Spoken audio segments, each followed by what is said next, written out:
Ishtë News, përshëndetje, në vim do të njohim informacionet më të fundit, patjetër do të ndalemi gjithçka ndodh në kohë reale për rreth 2 orë. Gjatë kontrolleve të kryera nga Autoriteti Kombëtar i Ushqimit në Vlorë janë evidentuar deri tani 6 subjekte që kanë pasur në ambientet e tyre dhe kanë tregtuar për klientët mish pule të infektuar me salmonelë. Subjektet e identifikuara përfshin disa markete, por nuk kanë munguar as restorante, të cilat janë hallka e fundit e konsumit të produkteve për klientët.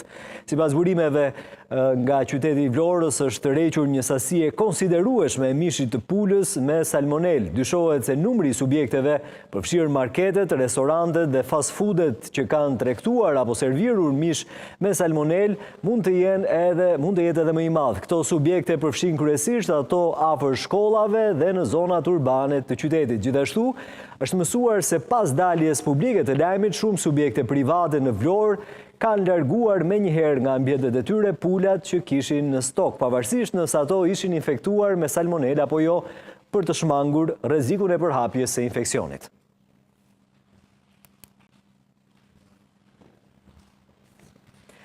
Gjykata e posaçme kundër korrupsionit dhe krimit të organizuar ka rrëzuar kërkesën e ish-gjyqtares së Elbasanit Pajtime Fetau për zëvendësimin e masës së sigurisë arrest në burg me një masë më të lehtë për shkak të pretendimeve për probleme të rënda shëndetësore. Fetau, e cila mbahet në burgun e Pojskës në Pogradec, kërkoi lirimin me argumentin se gjendja e saj shëndetësore është përkeqësuar dhe qëndrimi në qeli i rrezikon jetën.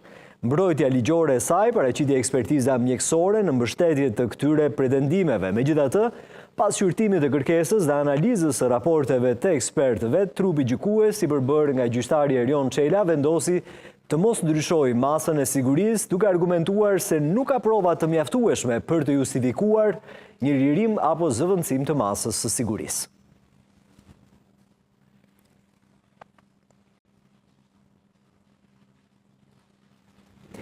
Kreu i SPAK, Altin Dumani, ishte në ambasadën e Mbretërisë së Bashkuar, ku drejtoi një tryezë të rrumbullakët, e shpjegoi përpjekjet për t'u përballur me krimet zgjedhore të mundshme.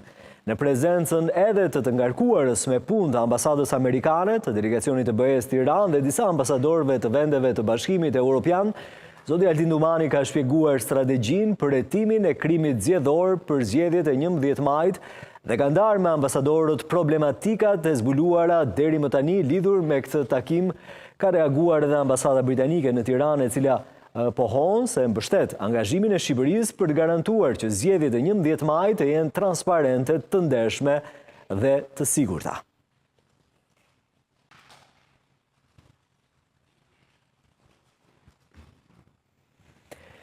Presidenti i Republikës së Shqipërisë, zoti Bajram Begaj, përshëndeti sot me një mesazh në rrjetet sociale 16 vjetorin e antarësimit të Shqipërisë në NATO. Begaj në mesazhin e tij vlerëson kontributin e dhënë nga Shqipëria në NATO dhe thekson se vendi ynë do të vijojë të jetë një partner i përkushtuar i Aleancës Euro-Atlantike. 16 vjet në NATO, Shqipëria feston sot me krenari 16 vjetorin e antarësimit në Aleancën më të suksesshme të mbrojtjes kolektive NATO. Në këto 16 vite, Shqipëria ka dëshmuar se është antare e denjë e Aleancës me kontribute dhe pjesëmarrje aktive në misione dhe operacione të NATO-s. Shqipëria do të vijojë të jetë e përkushtuar ndaj Aleancës Euro-Atlantike për të pasur një NATO të fortë, të bashkuar dhe solidare, u shpreh kreu i shtetit në profilin e tij zyrtar në rrjetet sociale.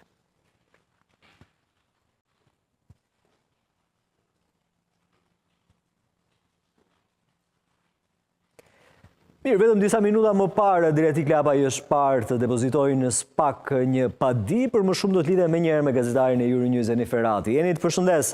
Lapaj në SPAK për të depozituar një padi. Detaje rreth kësaj padie, deklaratën që padi në hyrje të SPAK.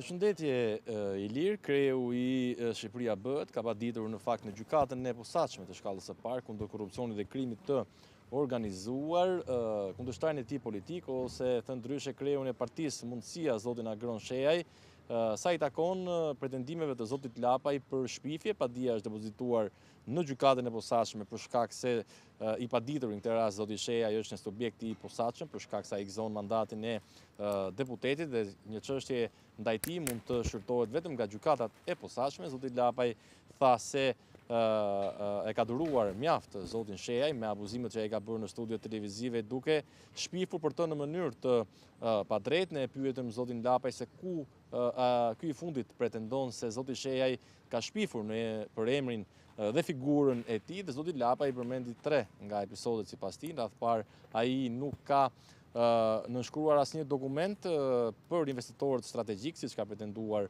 zoti Shejaj, po ashtu nga ana tjetër nuk ka regjistruar asnjë pronë në hipotekë sa i takon vendimarrjeve që ka marrë vjerri i zotit Lapaj, i cili ka qenë funksionar i drejtësisë, dhe zoti Lapaj mohoi në mënyrë kategorike që të ketë regjistruar në zyrat hipotekore të vendit pasuri për të shprehur me vendim vjerri i tij, i cili sipas informacioneve tashmë nuk është më pjesë e sistemit të drejtësisë në pozicionin e gjyqtarit. Tashmë me depozitimin e kësaj padije, gjykata pritet që të hedhë shortën se kush do të jetë gjyqtari i cili do të marrë në shqyrtim këtë padi për shpifje në bazë të nenit 119 të kodit penal ndaj kreut të partisë Mundësia, zotit Agron Shejaj. Më pas do të zhvillohet seanca e parë, në tilla raste parashikohet që fillimisht të kryhet edhe momenti i ezaurimit të një pajtimi të mundshëm të palëve, dhe në rast se dështon ky pajtim vijohet me procedurat ku në fakt duhet të jetë i pranishëm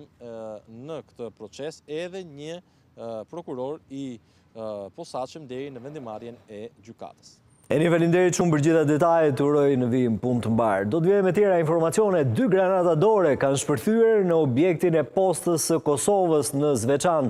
Sipas policisë kanë qenë persona të panjohur, të cilët mesnatën e sotme kanë hedhur 2 granata dore në këtë objekt. Sipas saj shpërthimit të njërës prej granatave është shkaktuar dëm material, mirë po nuk është raportuar për të lënduar. Njësia antiterror është duke punuar intensivisht për të zbuluar autorët e këtij shpërthimi. Në lidhje me rastin është njoftuar prokurori i shtetit, i cili ka udhëzuar që rasti të iniciohet si shkaktimi i rrezikut të përgjithshëm, thuhet në njoftimin zyrtar, duke theksuar se policia e Kosovës i dënon ashpër këto veprime të rrezikshme dhe apelon tek qytetarët që të bashkëpunojnë me autoritetet për të ndihmuar në identifikimin e autorëve të këtij shpërthimi. Çdo informacion që mund të ndihmojë hetimet mund të raportohet në numrat e policisë apo përmes linjave të besueshme të raportimit, thuhet në njoftimin zyrtar të policisë.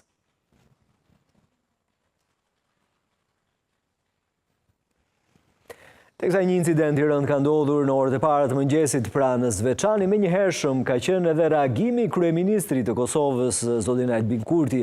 Ai shprehet i shqetësuar për ngjarjen e ndodhur, duke dënuar fuqishëm sulmin dhe cilësuar atë me element terrorist. Sipas tij, brengosëse në këtë situatë mbetet fakti se individ të njohur për lidhjet e tyre me grupe kriminale dhe terroriste si Milan Radojčić vazhdojnë të mbeten të lirë e po strehohen dhe po shfrytëzohen nga pushteti në Serbi për qëllime shoviniste. Duke vazhduar postimin, kryeministri i Kosovës shton se institucionet relevante janë duke kryer hetime të plota për të sjellë para drejtësisë autorët e këtij akti të rëndë.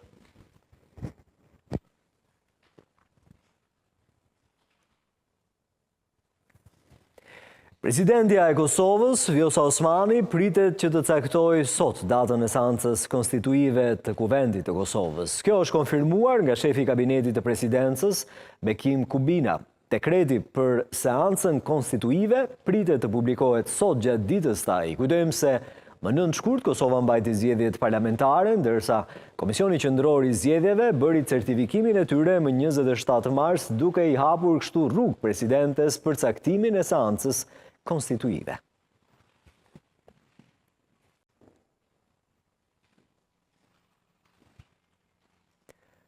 Për shpërthimin në Zveçan do të lidhe me korespondentin e Euronews Kosovë Gjoci në Prishtinë. Kosovë të përshëndes, kryeministri Kurti, eksponent politikës, duket se kanë reaguar menjëherë pas shpërthimit në Zveçan. Kurti ka quajtur akte të tilla terroriste. Të lutem një rezume të gjithë asaj që ka ndodhur në Zveçan mbrëmjen e djeshme, apo le të themi orët e para të mëngjesit të ditës së sotme.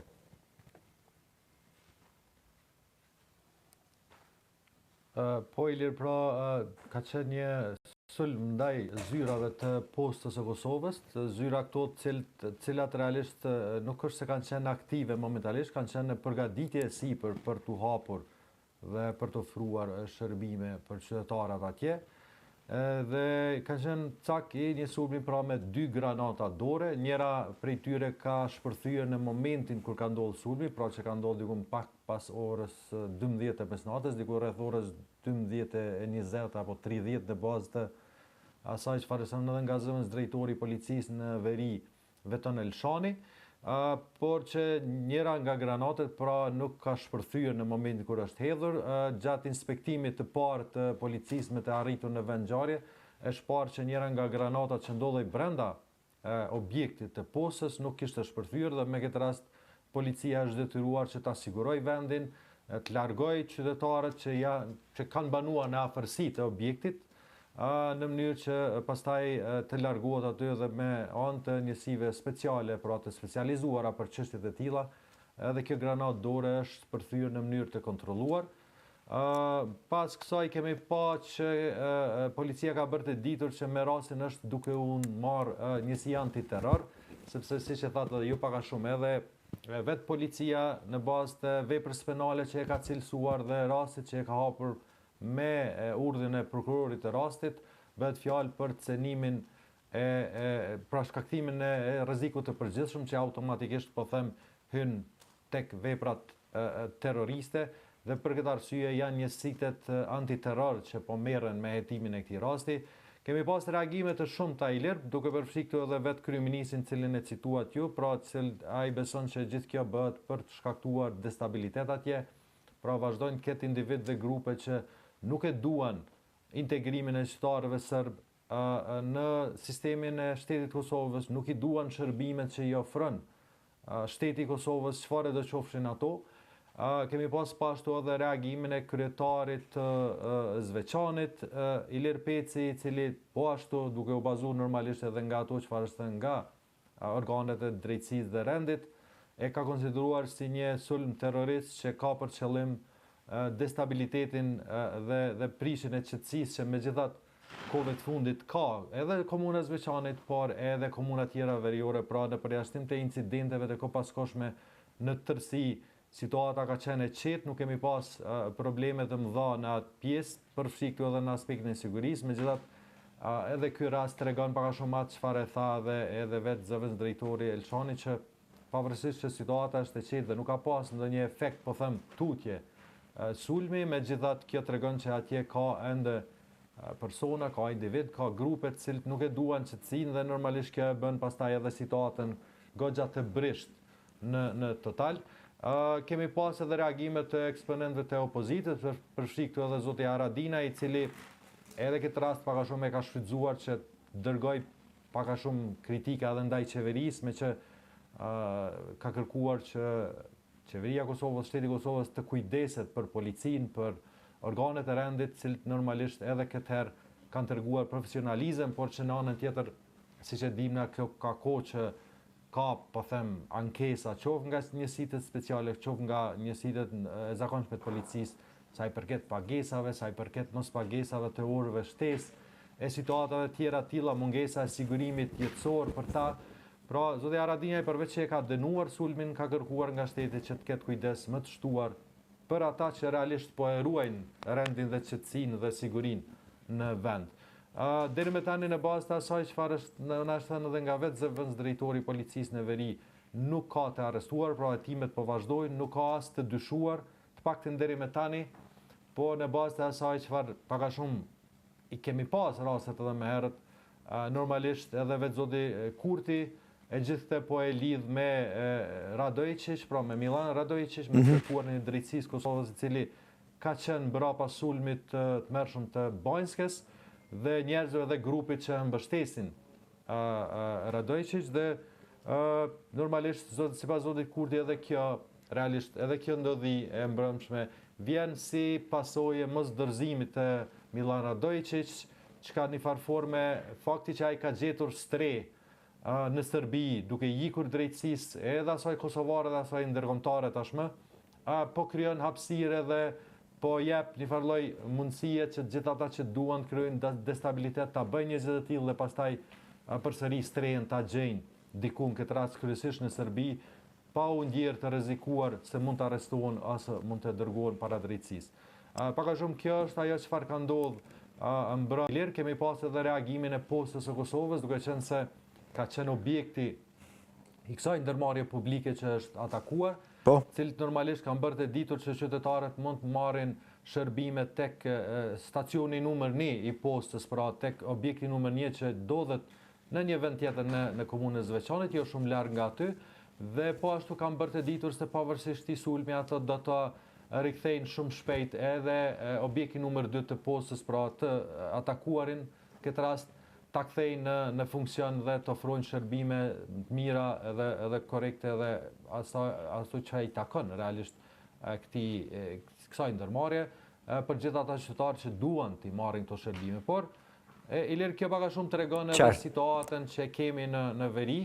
E para punës duhet ta ceku faktin që mos reagimi i qytetarëve karshi i rastit sikur ai djeshmi, ku nëse kemi parasysh viteve të mëhershme në një rast të tillë gjithmonë ka nxitur të ketë reagime, tregon që në një farë forme shumica e qytetarëve serb atje janë lodhur nga këto sulme, nga këto incidente dhe normalisht duan të kenë një jetë të qetë edhe normale, po në anën tjetër po ashtu tregon se ka individ dhe ka ende grupe të caktuara njerëzve atje që nuk e duan qetësinë, nuk e duan integrimin e serbëve në sistemin e Kosovës dhe normalisht shfrytëzojnë këto raste, këto incidente që të krijojnë eventualisht frikë, të krijojnë destabilitet, por edhe një farë hezitimi pastaj të qytetarëve serb që nëse mund të themi kështu, të subordinohen ndaj shtetit Kosovës dhe asaj që ka ofron shteti i Kosovës, këtë rast përfshi edhe shërbime publike siç janë ato postare dhe të tjera. Qartë, Kosovë, faleminderit shumë për gjithë panoramën e kësaj ngjarje të rëndë. Doja të pyesja gjithashtu për datën e konstituimit nga presidenca e Kosovës. Është lajmëruar se sot do të vendoset. Pra aq kohë sa nuk kemi një datë edhe një ditë, unë të lutem doja që të kujtojmë atë që përcakton ligji, pas certifikimit të zgjedhjeve, sa është afati për të vendosur pra seancën konstituive. Po, që nga data e zgjedhje, që nga certifikimi realisht i rezultateve përfundimtare nga ana e KQZ-s, fillon numrimi i afateve kohore sa i përket asaj se sa kohë ka presidentja, cila normalisht është e thirrur dhe i takon që ta ftoj seancën konstituive, dhe ajo ka afat brenda 30 ditëve nga dita kur janë certifikuar rezultatet që ta thras këtë seancë. Unë pak më herët pata mundësinë që komunikoj me zyrën e presidentes dhe realisht është duke u zhvilluar realisht konsulta, takimet dhe puna që i nevojitet asaj për caktu pra datën që kur ajo do ta ftoj seancën konstituive. Dhe unë besoj që gjatë ditës së sotme, besoj në orët e vazhdim, vetë se do ta kemi këtë datë, dhe këtu pak a shumë, po them, përfundon ajo pjesa e parë e detyrave që ka presidentja, pastaj i takon deputetëve që kanë marrë mandatit që të mblidhen në atë seancë, kur caktohet data nga ana e presidentes, dhe me pas betimit, pra që është, po them, ajo veprimi i parë që duhet ta bëjnë gjithë ata persona që kanë marrë mandatin e deputetit, pastaj fillon edhe procedurat e zgjedhjes së kryetarit, të kryesisë dhe nënkryetarëve të Kuvendit të Kosovës. Dhe kjo pastaj është ai hapi i dytë, po them, që i hap rrugë partisë së parë, këtë rast Lëvizje të Vendosje, për nominuar kandidatin për kryeministër, e po ashtu ai pastaj brenda 15 ditëve duhet ta sjellë edhe kabinetin qeveritar para deputetëve, ku duhet ta prezantoj këtë kabinet në mënyrë që të marrë votat e nevojshme për të krijuar qeverinë e re.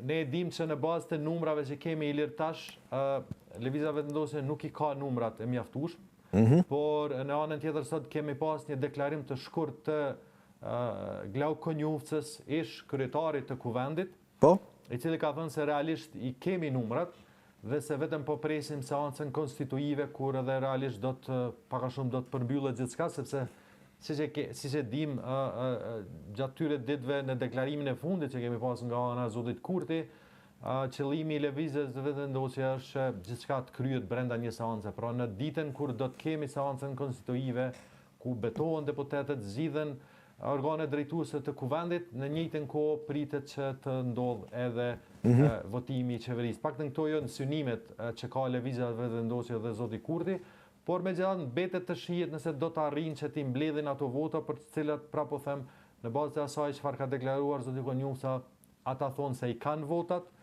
por që në anën tjetër ata përjashtojnë që partitë opozitare, sepse këtë paka shumë e tha edhe ditën e djeshme ministra në detyrë drejtësisë Albulena Axhiu, e cila është edhe antare kryesisë vetëvendosjes, se përjashtuan realisht mundësia e bashkëpunimit me partitë e mëdha opozitare, në këtë rast po flas për PDK-n, LDK-n dhe AK-n, por që kam përshtypjen që shpresat janë tek votat apo 3 mandatet që ka fituar nisma socialdemokrate e Fatmir Limajt.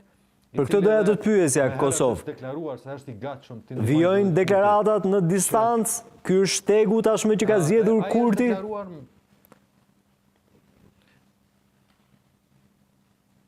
Edhe njëherë fali lirë se nuk dëgjova mirë. Vazhdojnë deklaratat në distancë midis kryeministrit Kurti, vetëvendosjes dhe nismës. Ky është shtegu që ka zgjedhur tashmë kryeministri Kurti. Kujtojmë se më herët ka folur për një bashkim votash edhe numrash me partitë e Pakicës, apo jo?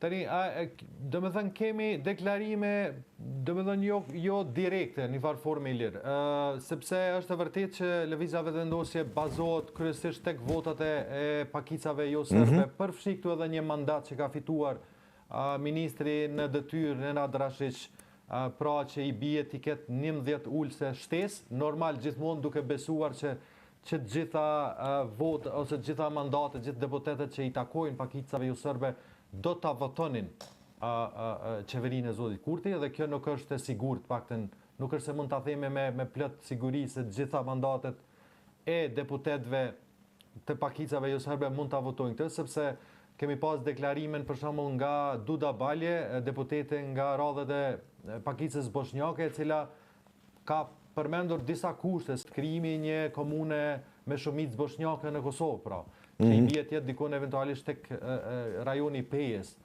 apo raste tjera ku ka pas edhe nga Pakicat jo serbe të tjera, pra egjiptian rom, që jo dhe gjithë të zëmë janë deklaruar se do t'jenë pa tjetër krah Kurtit. Megjithatë kjo mbetet e shihet. Edhe sikur zoti Kurti t'i ketë që gjitha votat e Pakicave jo serbe, përfshi këtu edhe mandatin e Nenad Rashić, prapse prapa atij do t'i duhen votat, paktën edhe 2 apo 3 vota nga partitë opozitare, në këtë rast që mund t'jenë edhe ato 3 mandate që ka fituar nisma socialdemokrate.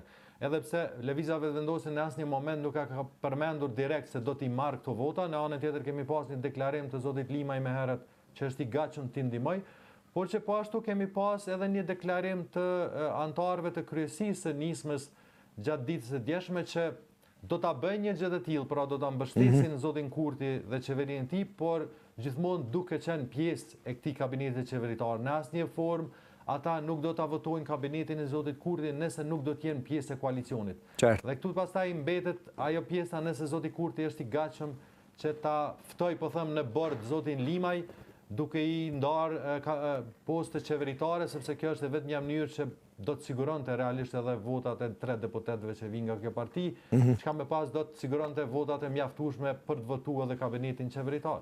Kosovë, faleminderit shumë për këtë komunikim, të uroj ditë mbar, punë të mbar gjithashtu. Të vijojmë me tjera informacione. Jelena Milić është ambasadore e Serbisë në Kroaci, të paktën kështu ka qenë deri javën e kaluar, kur presidenti serb Aleksandar Vučić me një vendim të nënshkruar e ka hequr nga ky post, në cilin ajo ka qenë që nga marsi i vitit 2022. Nuk dihen arsyet e kësaj procedure, por ajo tashmë është bërë e ditur përmes rrjetit social Facebook, ku është shkruar një postim i posaçëm. Në të, ajo ka përmendur edhe Kosovën si shkak i tërheqjes së saj nga posti i ambasadores. Jelena Milić është ambasadore e Serbisë në Kroaci. Kjo ka qenë paktën deri para disa ditësh në statusin e saj social, por me sa duket se gjërat kanë ndryshuar. Nuk dihet arsyet e procedurës së largimit, por ajo tashmë është bërë e ditur përmes rrjetit social Facebook, ku ndër të tjera Milić ka shkruar edhe për fëmijërinë e saj.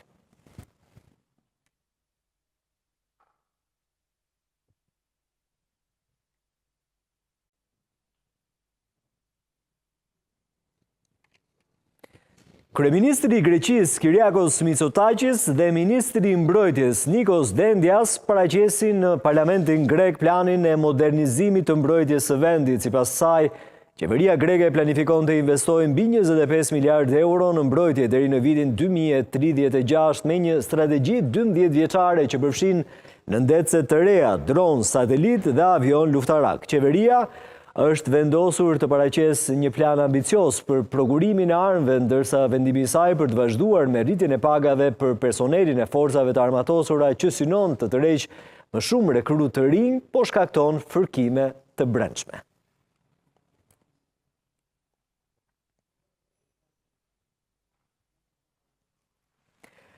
Ndërkohë, një stuhi e fuqishme goditi ishujt grek të Paros dhe Mykonos, duke shkaktuar përmbytje të mëdha dhe duke nxitur autoritetet të mbyllin shkollat dhe të vendosin një ndalim për të gjithë trafikun përveç automjeteve të urgjencës. Rreshjet e dendura në këto qytete të njohura pushimi shkaktuan përmbytje që u rritën nëpër rrugë. Autoritetet në Paros thanë se 13 personat e bllokuar në stuhi u dërguan nga zjerfiksit në shtëpitë e tyre, duke shtuar se askush nuk u raportua për të lënduar apo të humbur, kurse në Mykonos, ku përmbytjet ishin më pak intensive, ekskavatorët u përdorën për të pastruar një shtek për ujin dhe ai kaloi pranë kafeneve dhe restoranteve buzdetit. Autoritetet urdhëruan shkollat në Paros, Mykonos dhe 2 ishuj të tjerë të detit e Gjet të qëndrojnë të mbyllura të paktën ditën e sotme, ndërsa shërbimi mbrojtje civile dërgoi alarme në celular duke udhëzuar banorët të qëndrojnë brenda shtëpive.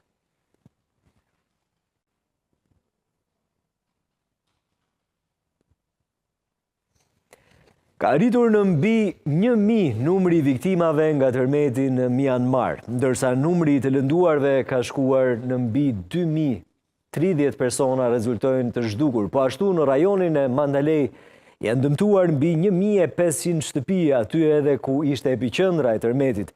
Kujtojmë se tërmeti fuqishëm goditi të premte në pjesën qendrore të Myanmarit, ndërsa njerëzit dolën në panik nga ndërtesat në Yangon dhe në Bangkok. Kryeqyteti i Tajland një dës fqinje, thanë dëshmitarët.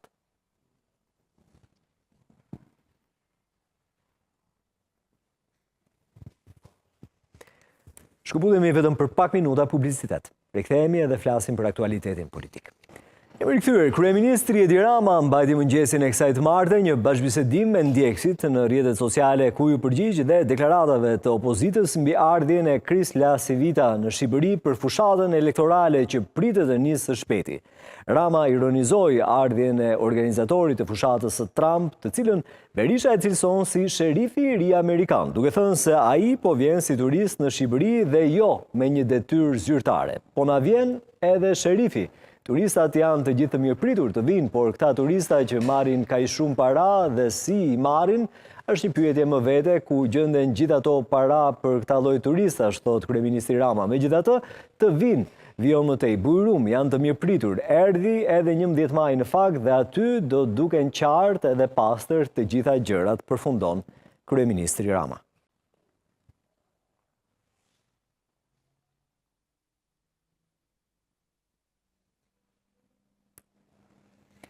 Kryetari i Partisë Demokratike, zoti Sali Berisha, ishte sot në një takim me punonësit e fasonerisë në Durrës. Gjatë prononcimit për mediat, Berisha foli në lidhje me premtimet elektorale, ku tha se nëse do të vijë në pushtet, qeveria e tij e re do të kompensojë çdo qindark të kursit të euros për të gjithë eksportuesit, ndërsa u zotua për të ulur edhe çmimin e energjisë elektrike. Berisha premtoi edhe ngritjen e një bordi për të monitoruar lëkundjet e kursit të këmbimit dhe për të kompensuar çdo sipërmarrës.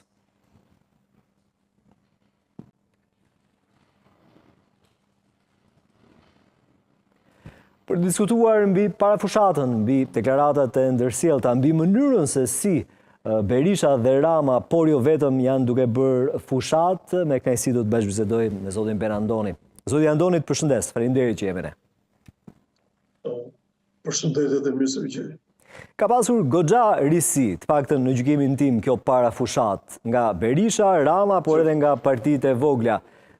Muzikë rap, rima, dise, inteligjenca artificiale, të tjera si këto. Në gjykimin tënd, Si ka ecur kjo parafushat deri tani? A kanë dhënë premtime reale sa pasqyrojnë problematikat e qytetarëve në deklaratat e fushatës së Ramës, Berishës, por jo vetëm edhe partive dhe liderëve të rinj? Unë besoj se ndajmë diçka të përbashkët në perceptim. Dhe kjo është mënyra se si po zhvillohet deri tani që nuk ka incidente. Dhe kjo është gjë e mirë, mendoj, për demokracinë tonë. Ka pasur diçka, mos gaboj, para disa kohësh, një ndërprerje të një aktiviteti, mos gaboj, Partisë Socialiste apo diçka, por të paktën deri tani po zhvillohet e qetë. Dhe këtu është momenti që të paktën më jep një lloj shpresë që deri në fund do vazhdojë ti.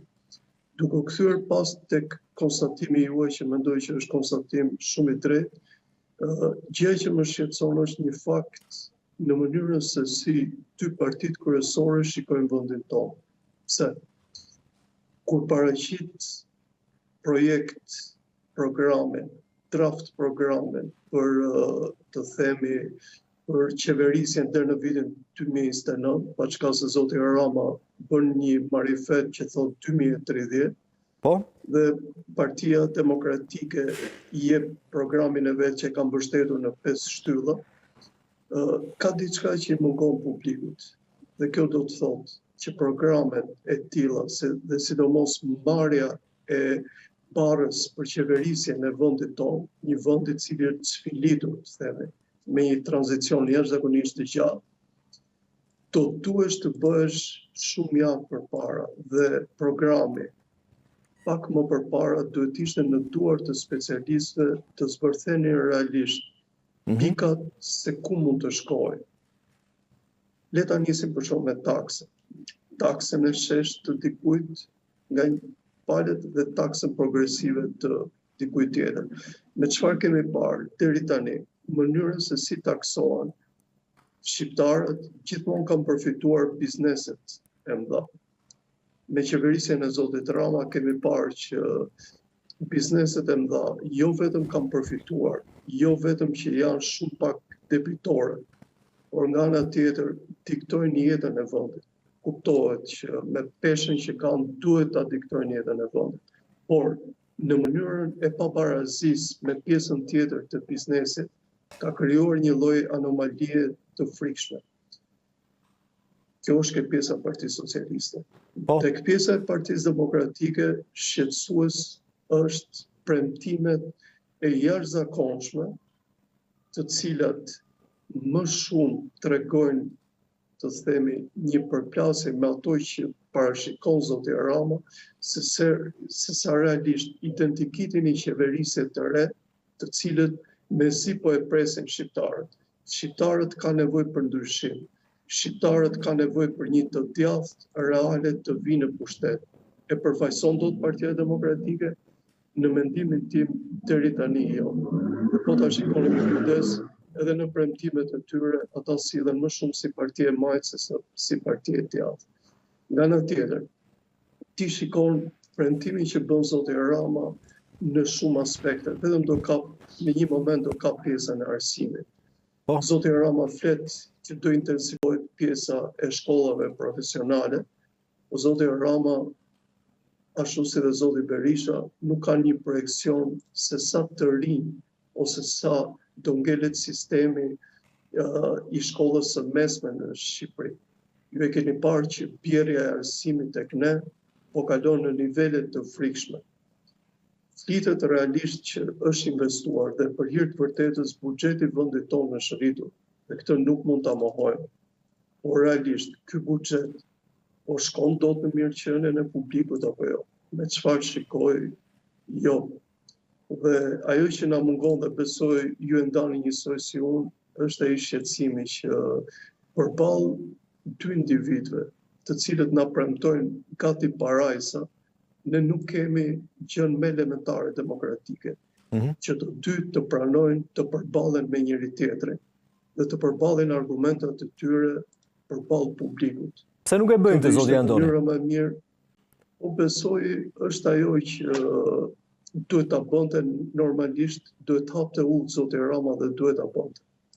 sepse jam I sigurt, kur vjen në pushtet, ti ke qef, ke dëshirë dhe shpallë si plan tënde që ta bësh para individëve. Por kur vjen puna që ti je në pushtet, kur kalqifikohesh në pushtet, siç po ndodh me zotin Rama, ti jo vetëm nuk e do kundërshtarin përballë, por ti gati e qësëndis kundërshtarin tënd në çdo moment. Dhe ju e keni parë, ne nuk kemi tashmë as në pushtetin lokal që duhet ishte detyrë e cila duhet vendosur kodin zgjedhor, ashtu si edhe në zgjedhjet e mëdha, ti duhet kishe të përcaktuar që individët të cilët mbajnë parashtrimin e programit ishin përballë njëri tjetrit. Por më vjen keq ta them, kjo nuk ndodh dhe kjo nuk ka për të ndodhur edhe për disa kohë në demokracinë tonë. E kuptova. Zoti Andoni, Rama BN, pra integrimin, ish kryeministri Berisha planin ekonomik. Pyetja ime është kjo, cila është sfida e Shqipërisë 2030? Integrimi, ekonomia, të dyja këto, asnjëra nga këto, diçka tjetër? Qartë. Po mendoj se sfida më e madhe për Shqipërinë është demografia dhe dyta që është ajo që ndoshta ne shmangim në çdo moment, janë pasojat që po lë ngroja globale. Pse e thash këtë?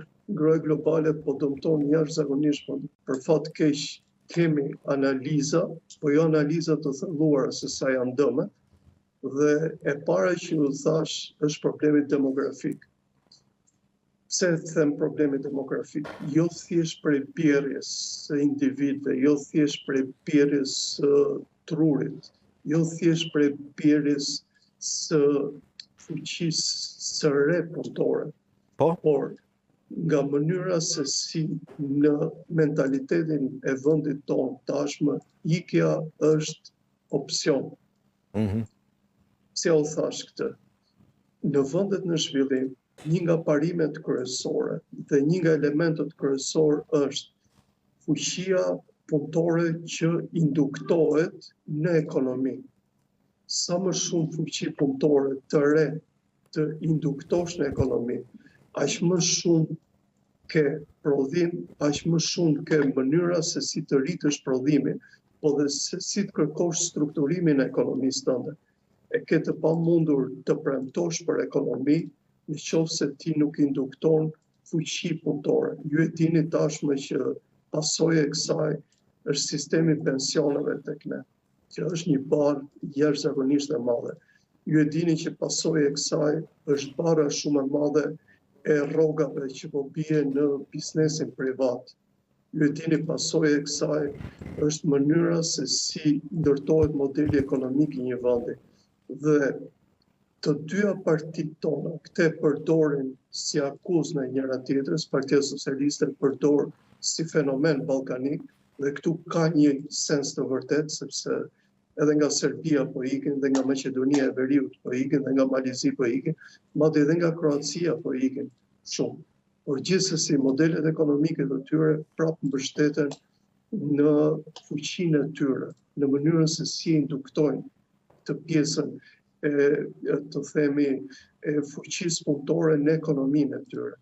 Ndërsa Partia Demokratike ka shumë të drejtë që po I thekson pjesën ekonomike, por më vjen keq ta them që në këtë pjesë ekonomike kërkohet gjithmonë më shumë racionalitet, sepse shqiptarët, më besoni vërtet, po duken pak si popull I fjetur, po është popull racional, sepse gjykon mbi problematikën e përditshme. E para mbi çmimet e shportës, po e dyta edhe me koston e jetesës. Dhe kosto e jetesës, ju e dini, është gati e papërballueshme për, të themi, për shtresat e varfra, po edhe për klasën e mesme që mban barrën e një shteti. Dhe ju e dini për shembull që klasa e mesme vetëm një kolpo të mësoj, që do të thotë mos të ketë mundësi punësimi, dhe me njerë zbret në klasën, individi zbret në klasën e varfër. Prandaj nëse keni parë me kujdes, të dyja partitë nuk na e dhanë programin shumë kohë më përpara, nuk na lanë të paktën specialistët të përballeshin me njëri tjetrin, dhe mbi të gjitha, shikohet që vizioni I tyre për Shqipërinë në rastin e Partisë Socialiste po shfrytëzon konjunkturën gjeostrategjike që me çfarë shikohet rajonin do ta përfshi gati en blok në Bashkimin Evropian, kurse nga ana tjetër e Partisë Demokratike është përfitimi nga kjo, sepse edhe Partia Demokratike është pjesë e këtij vendi. Edhe ata përfitojnë nga ky integrim, por para atyre është pjesë ekonomike që unë mendoj që është e drejtë, vetëm që duhet të jetë pak më racionale dhe nuk duhet të teprohet me premtime të cilat janë të parealizueshme.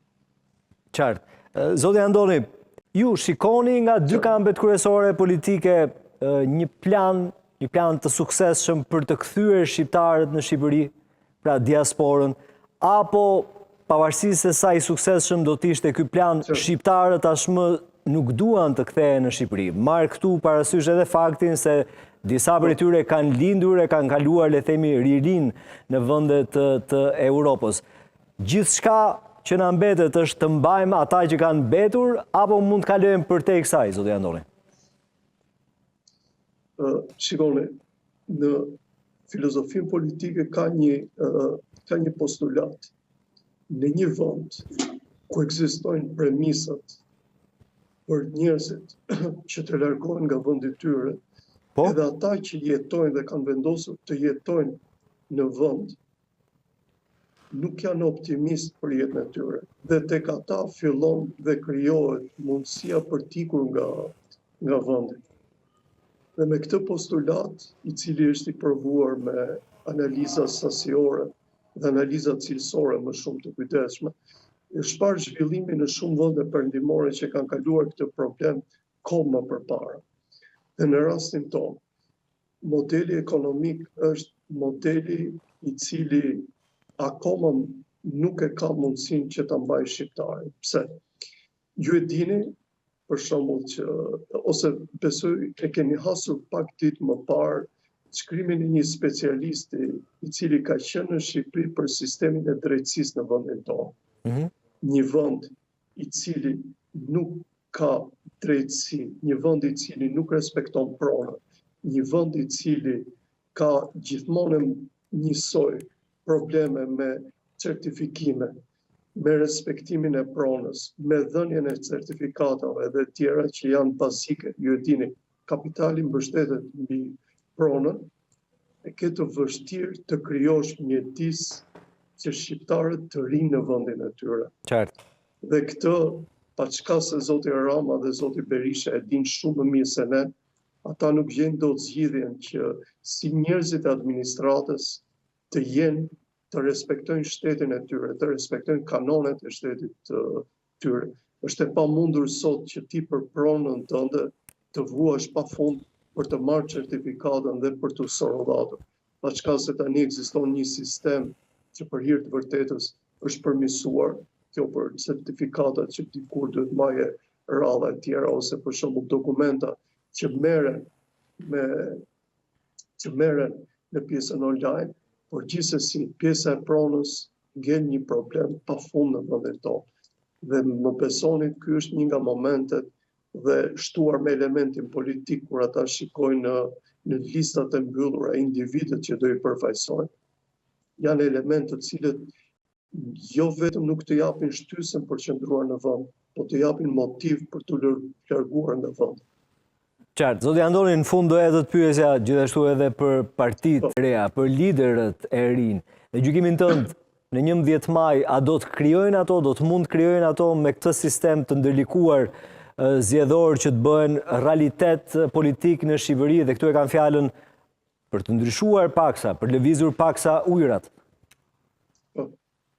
Shikoni, ju keni intervistuar shumë individ që atyre kohëve dhe vazhdoni të intervistoni dhe e njini shumë më mirë se unë këtë pjesën të themi stratigrafike politike shqiptare. Në qoftë se keni parë me kujdes, ata ranë peng, ose të themi ranë në grackën e këtij sistemi. Ju e dini, pjesa dërmuese e tyre, në fakt pak janë, ranë peng i përcaktimit të zgjedhjeve, i emrave në listat e mbyllura, ku ajo që bën me familjarët e tyre dhe të afërmit e tyre, ka krijuar një shkënjim shumë të madh në mendimin tim në publik. Më pëlqen për shembull që zoti Shea dhe zoti Qori kanë qenë shumë të kujdesshëm për këtë, ose për shembull partia e Aleanca që ka bërë zoti Shea me të djathtën në 1112, akoma jam i paqartë për lëvizjen e zotit Basha dhe unë nuk e kuptoj akoma strukturën e tij politike. Bën diçka që ti mendon që mund të shkoni diku, por zhgënjimi duke u identifikuar gjitha këto me partitë e reja është shumë i madh në publik. Besoj të paktën ato të cilat ju ruajtën emrave jo të afërt të njerëzve të tyre, besoj që mund të tregojnë diçka, por besimi i publikut është shumë pak. Unë besoj në vetvete që do votojnë më pak se 50% e shqiptarëve, paçka se ne kemi edhe një mas votash që do vinë nga diaspora, por tashmë më besoni do jetë fat për Shqipërinë nëse ne do drejtohemi nga një parlament ku do të votojnë më shumë se 50% e shqiptarëve. Zhgënjimi në këtë mandat, që bëhet mandati 4 i zotit Rama, dhe në mendimin tim legjislatura e tretë zhgënjyese, sepse me ato emra ne pothuajse dim më shumë se 1/3 e parlamentit të ardhshëm, ti arrin të kuptosh që zhgënjimi i shqiptarëve është jashtëzakonisht i madh. Dhe e vetmja gjë që mbetet, në mendimin tim ka ngelur zgjidhja klasike me deutzet mashine, që zakonisht tek ne disa vite më përpara ndodhi me pasoja të jashtëzakonshme për vendin, dhe këtu kam në kokë atë që ndodhi në 97-98, ose me ndonjë ndikim të huaj, e cila mund vi si goditje ndaj dy liderëve kryesorë. Shpresoj të paktën që mbas vitit 2025 të ketë katarsis real ke Partia Demokratike, sepse për Partinë Socialiste nuk besoj se ka ardhur momenti katarsisit me dorën të themi gati teutonike që ka zoti Rama mbi këtë parti. Katarsisi në Partinë Demokratike do ta sjellë fitoria apo humbja? Jo, besoj të sjellë humbja. Dhe më duket që ata janë drejt kësaj udhe dhe besoj aty të ketë mendje të tilla që ta shikojnë realisht Partinë Demokratike, sepse Partia Demokratike nuk është vetëm partia e tyre, është vetëm alternative shqiptarëve e mundshme ku besojnë ndryshimin. Dhe besoj duhet vi momenti që njerëzit duhet shikojnë ke Partia Demokratike të djathtën, të djathtën e vërtet. Dhe më vjen keq që po ja them, Partia Demokratike akoma nuk e përfaqëson dot të djathtën reale të vendit tonë. Nga ana tjetër, është bërë transfuzion në Partinë Socialiste, siç pretendon zoti Rama? Jo, absolutisht. Atje është jo. Vërtet është bërë në duke, dhe është e vërtet kjo, në duke është bërë, por në thelb jo. Çfarë keni parasysh me këtë? Do këtë? ishte e tillë nëse do ndodhte. Po njerëzit që kanë parë atje janë thjesht jesmena, qoftë edhe njerëzit e ri që janë futur tash nga qeveria që do futen në listën e mbyllur, po edhe të rinj që janë futur lënë shumë për të dëshiruar për sa i përket asaj pjesës së majtë që pret publiku për zhvillimet e reja të vendit, ose për shembull atë frymën social-demokrate që njerëzit e presin. Ju e keni parë Partia Socialiste është një parti ku flet vetëm zoti Rama, dhe ti nuk ke një përballje reale, qoftë të problemeve ekonomike, po edhe të zhvillimeve sociale që presin shqiptarët, ose të paktën në ato pak përballje që kanë dalë disa individës majtës, jo vetëm lëmë për të dëshiruar, po duket që nuk arrin të kuptojnë dhe frymën e të majtës bashkohore që është sot. Qartë. Edhe diçka të fundit, zoti Andoni, ditën me kreu i SPAK Dumani është takuar me përfaqësi diplomatike, përfaqësues të ambasadës britanike, të dërguarën me punë të Shteteve të Bashkuara të Amerikës, ka folur për strukturën e ngritur nga SPAK për krimet zgjedhore. Ke shpresë në të? Jo, sepse kuptohet që ata kanë krijuar një lloj të themi tulatje të dy partive kryesore dhe të tjerave, por ju e dini, derisa SPAK-u nuk i dha zgjidhje dosjes së Tibrës e dosjes së Durrësit, nuk besoj që ti të shkosh nga premisat gabuara, të shkosh në arritjen e një përfundimi të mirë. Nuk krijohen rezultatet me takime ose komitete, po krijohen me precedent, dhe prandaj përmenda dosjen e Durrësit dhe dosjen e Tibrës, nëse do shkonte realisht drejt zgjidhjes së tyre dhe do krijonte precedentin që krimi zgjedhor ka dënim, atëherë më besoni tashi që është sofistikuar kaq shumë mënyra se si e zhvillon Partia Socialiste atë punën e vet, ose Partia Demokratike punën e vet, do ketë jashtëzakonisht të vështirë. Një element nëse do ma lejoni. Nëse të dyja partitë tona do kishin transparencë për fondet e tyre, unë besoj që ke fondet do kërkohet dhe ju keni parë deklarimet e fondeve të zgjedhjeve të kaluara, janë qesharake kur ti shikon ato shpenzime maramëndse që bëjnë dy partitë kryesore. Dhe më besoni, kur partitë të cilat qeverisin vendin tonë, qoftë si pozitë, qoftë si opozitë, nuk janë transparente me fondet dhe KQZ-ja nuk ka aftësinë ose nuk ka mundësinë që t'i kontrollojë, atëherë më beso se si mund t'jetë shteti jonë, ose si mund t'jetë SPAK-u që ta thyej këtë të themi status quo të këtyre dy partive kryesore. Qartë. Zoti Andoni, falenderoj shumë. Për ditë mbar. Faleminderit juve. Kalofshi mirë. Kresi. Pak minuta publicitet. Rikthehemi. Kemi rikthyer kryeministri grek Kyriakos Mitsotakis u takua me udhëheqësit izraelit në Jeruzalem për të avancuar bashkëpunimin në fushën e mbrojtjes dhe energjisë, duke sinjalizuar lidhje më të ngushta strategjike mes tensioneve të rritura rajonale.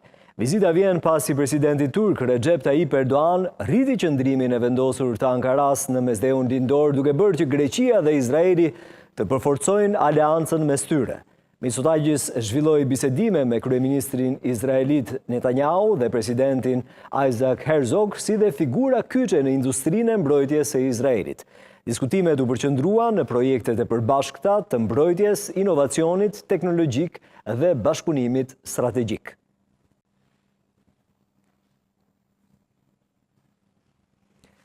Mes kandidatëve të mundshëm për ambasador të Shteteve të Bashkuara të Amerikës në Kombet e Bashkuara është edhe Richard Grenell, e pohuar kjo nga vetë presidenti amerikan Donald Trump. Ai të roqi javën që shkoi nominimin e përfaqësueses Elise Stefanik për këtë detyrë për shkak të shqetësimeve se dalja e saj nga dhoma e përfaqësuesve mund të kërcënojë shumicën e ngushtë të republikanëve. I pyetur se kë po konsideronte të vendoste në vend të saj, kreu i Shtëpisë së Bardhë u përgjigj se rreth 30 persona janë interesuar për këtë pozicion. E mes tyre përmendi Grenellin, aktualisht i dërguari special për administratën e tij, si edhe David Friedman, ish ambasador në Izrael gjatë mandatit të parë të Trump në detyrë.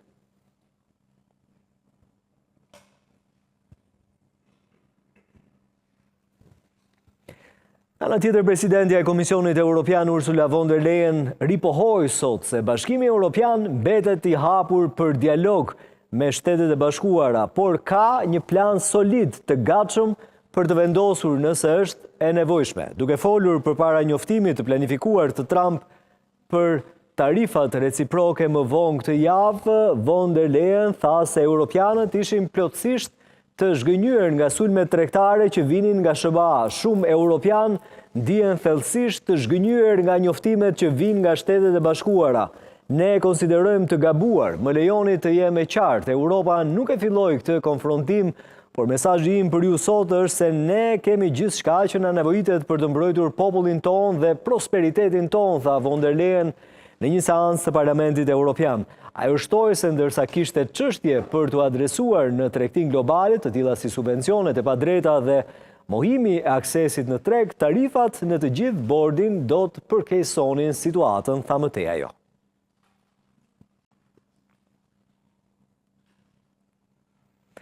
Mirë, në vim me kënaqësi do të bashkëbisedoj me zotin Sokol Gjoka. Zoti Gjoka, të përshëndes, faleminderit që jemi ne. Përshëndetje, faleminderit për ftesën. E keni parë shqetësuese të gjithë të retorik në distancë midis von der Leyen, Bashkimit Evropian, vendeve të Europës dhe synimeve, pretendimeve të Donald Trump për t'i taksuar ato? Po patjetër, lufta tregtare asnjëherë nuk është e mirëpritur, gjithmonë krijon problematika në tregje, në biznese, në të gjithë veprimtarinë tregtare midis vendeve të veçanta ose grup vendeve dhe krijon konfuzion, përshtjellim, natyrisht që pastaj shkarkohet te konsumatorët. Kjo ndodh, mund të themi dhe rëndom, por veçanërisht me vende partnere, me vende aleate, gjithmonë është shumë e rëndësishme që çështjet të trajtohen paraprakisht, të bisedohen, të shprehen pa kënaqësi nëse ka dhe pastaj të veprohet.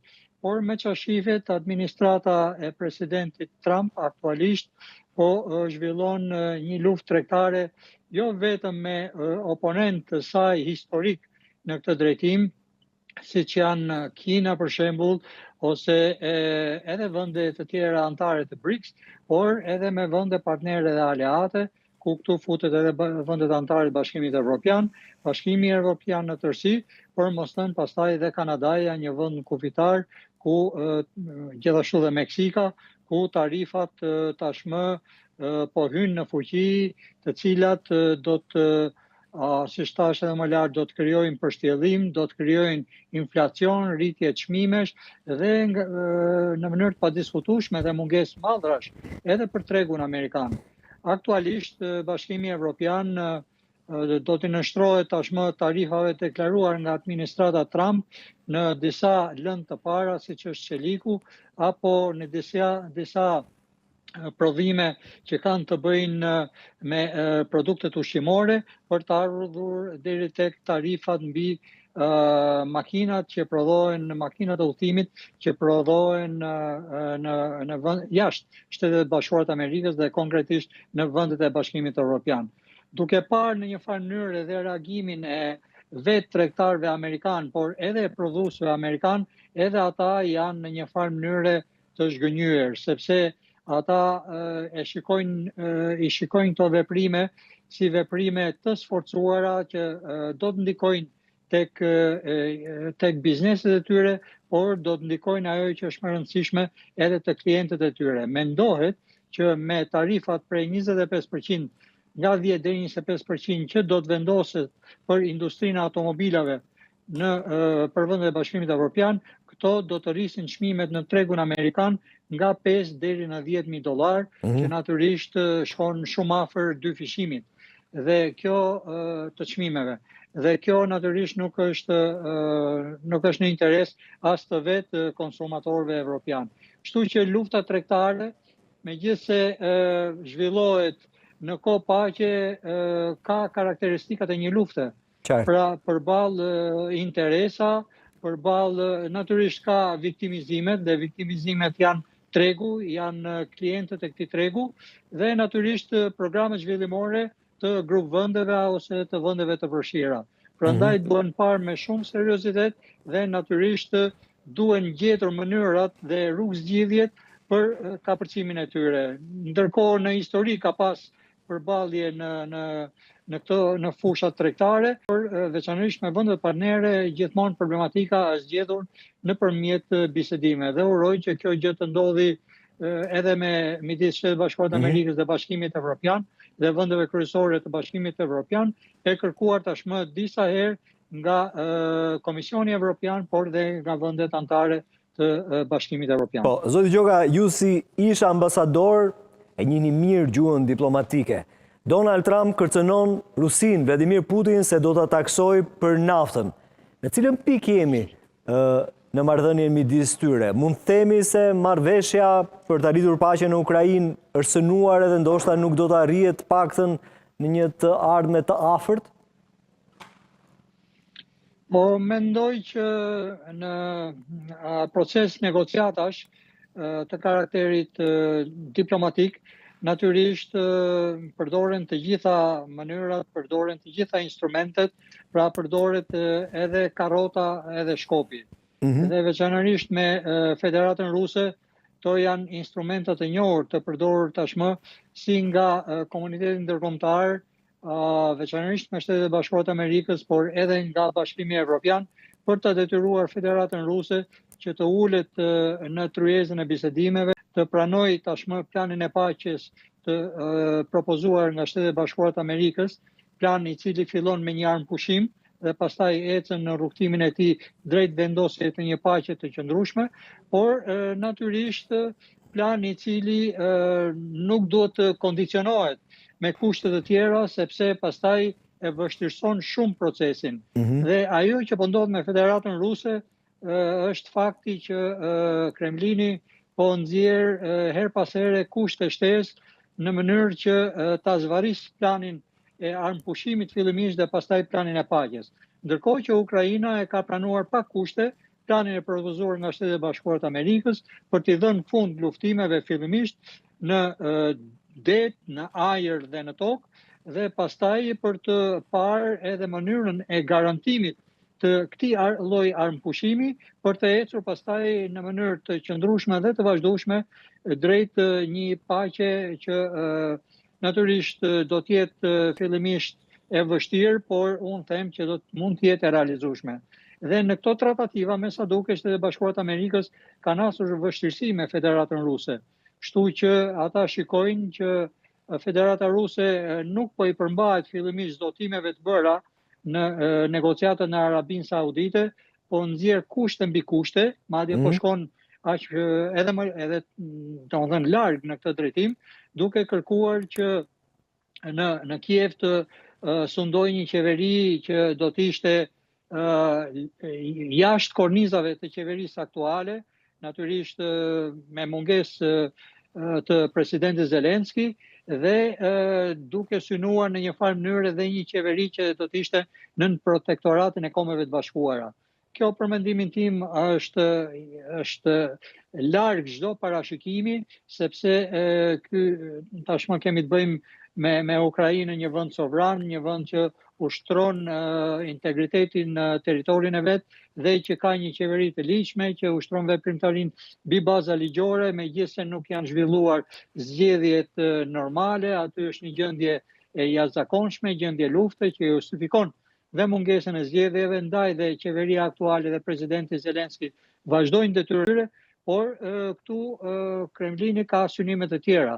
Kremlini ka synime për të realizuar ato objektivat e veta për sa i përket Ukrainës, ku kryesorja është që në Ukrainë të ketë një qeveri pro-Kremlini, siç është e tipit Lukashenko në Bielorusi, dhe nga ana tjetër që Ukraina të ketë disa vija të kuqe në proceset integruese, procese antarësimi, kryesisht në NATO dhe pastaj Rusia të lozë me territoret e kapura në fushë betejë në Ukrainë. Prandaj Federata Ruse nuk është në nxitim në këtë drejtim, e ka marrë disi shtruar edhe po ushtron trysni dhe në teren, në fushën e luftës, veçanërisht në tokat e Ukrainase, sepse mendon që vlerësimet në teren do të jenë një kusht i mirë për ecurinë e procesit të armpushimit, vendosin e armpushimit fillimisht, ecurinë e procesit të armpushimit dhe pastaj të një paqe të qëndrueshme ku synon të kapi territore të Ukrainës lindore. Gjë që për mendimin tim duhet të jetë e papranueshme, natyrisht Ukraina nuk e pranon, por nuk e pranon as Evropa dhe Bashkimi Evropian, të cilat janë në një farë mënyre të ndikuara drejt për drejt nga lufta në Ukrainë dhe që kanë qenë goxha të angazhuara për sa i përket përballjes së ushtrisë Federatës Ruse në agresionin e saj të hapur, të pamotivuar, të pajustifikuar kundër Ukrainës. Qartë. Si përfaqësuesi i Shqipërisë në Rusi, ju e njihni mirë edhe në bërtham mënyrën se si bëhet politik në Kiev. Doja dy pyesja, zoti Gjoka. Vërtet mund të shkohet deri në pushtimin e Polonisë, apo kjo le themi është një retorikë e Bashkimit Evropian boshe, thjesht për të ngritur kambanat e alarmit edhe për të unifikuar veten? Tashti rreziku i luftës, derisa kemi të bëjmë me një luftë të hapur në kontinentin evropian, natyrisht është i pranishëm. Dhe është i pranishëm në të gjitha ato territore të cilat janë veçanërisht shumë afër me Federatën Ruse dhe nga ana tjetër që kanë cënuar edhe disa marrëveshje të hershme të perëndimit me Federatën Ruse, ku Federata Ruse ka ushtruar presion që veçanërisht vendet kufitare me territorin e saj të mos antarësohen në NATO dhe të mos armatosen në mënyrë që ajo të mos ndjejë rrezik në këtë drejtim. Por deklarata të tilla për mendimin tim nuk janë të pranueshme, mbasi secili vend ushtron politikat e veta në bazë të drejtës për sovranitet, për integritet dhe për ushtrim të politikave autonome në vendet e tyre dhe në raport edhe me vendet e tjera apo në raport me marrëdhënie ndërkombëtare. Por këtë Federata Ruse e bën edhe për të ushtruar presion veçanërisht me vendet të cilat kanë qenë dikur nën suazën e Bashkimit Sovjetik. Kështu që presioni në këtë drejtim është i vazhdueshëm. Është i vazhdueshëm natyrisht ndaj Ukrainës, që tashmë ndodhet në një situatë lufte, por nga ana tjetër edhe me Republikat Balltike, të cilat Federata Ruse me të cilat ndan kufirin, por nga ana tjetër këto vende balltike pastaj dhe veçanërisht Kaliningradi ndajnë territore edhe me Poloninë. Kështu që trysnia është atje. Nga ana tjetër, Kremlinit gjithmonë më shumë nuk po i zihet besë për sa i përket ecurisë së tij, politikave të tij drejtim të stabilitetit, të sigurisë dhe të paqes në kontinentin evropian, kështu që vendet anëtare të Bashkimit Evropian dhe vendet anëtare të NATO-s duhet të jenë të përgatitura për çdo lloj skenari. Nuk mendoj që lufta do të përshkallëzohet, por presioni është aty, trysnia është aty, kështu që më mirë të ruhet paqja nëpërmjet forcës, sepse të ruhet paqja më pas nëpërmjet koncesioneve, siç po ndodh me Ukrainën. Qartë. Zoti Gjoka, çfarë po bluan Gjermania me gjithë këto plane edhe buxhete për t'u armatosur fort? Si duhet ta kuptojmë këtë alert të Gjermanisë? Por jo vetëm të Gjermanisë, unë do ta konsideroja të gjithë Bashkimit Evropian. Natyrisht Gjermania është një vend kryesor në Bashkimin Evropian dhe gjithashtu duke pasur parasysh edhe daljen e Gjermanisë mas luftës dytë botërore, ajo që ka qenë kufizuar në ushtrimin e buxheteve ushtarake, në forcimin e buxheteve ushtarake dhe e ka pas të ndaluar me kushtetut. Kështu që aktualisht e gjithë Evropa dhe veçanërisht vendet anëtare të NATO-s, por edhe të Bashkimit Evropian, duke ndodhur nën këtë trysni të cënimit të errëtshëm të sigurisë, por edhe të trysnisë së luftës e cila ndodhet aktualisht, zhvillohet në kontinentin ton, natyrisht duhet i përgjigjen me politika mbrojtëse. Dhe Bashkimi Evropian, por edhe vendet anëtare të NATO-s, kanë rritur buxhetet e tyre ushtarake, një gjë të tillë po bën edhe Gjermania, e cila si territor nuk ndodhet shumë larg nga Federata Ruse në rrugë ajrore, dhe natyrisht që presioni i luftës ndihet kudo tashmë. Ju keni parasysh edhe ato këshilla që jep Bashkimi Evropian për të siguruar për një periudhë 72 orëshe për të përballuar çdo lloj situate që mund të ndodhë. Kështu që edhe Evropa dhe veçanërisht Gjermania po riarmatosen, por orientojnë buxhetet e tyre të brendshme ekonomike drejt buxheteve ushtarake në mënyrë që paqen ta ruajnë, siç thash më lart, nëpërmjet forcës. Kjo natyrisht nuk nënkupton luftë, por nga ana tjetër për t'i imponuar të gjithë atyre luftënxitësve në mënyrë që të shikojnë drejt paqes, të shikojnë drejt programeve zhvillimore dhe të heqin dorë nga programet e luftës. Lufta nuk të çon askund, lufta të çon vetëm në humbje. Madje ne si kontinent evropian, por e gjithë bota, veçanërisht duhet të ndihen krenar me vitet e pas luftës së dytë botërore, pra një periudhë kaq e gjatë që nuk po ecën në rrugën e një konfrontimi qoftë të gjerë, rajonal apo kontinental, por gjithmonë është munduar që të shuaj flakët e luftës, sepse lufta sjell vetëm shkatrim.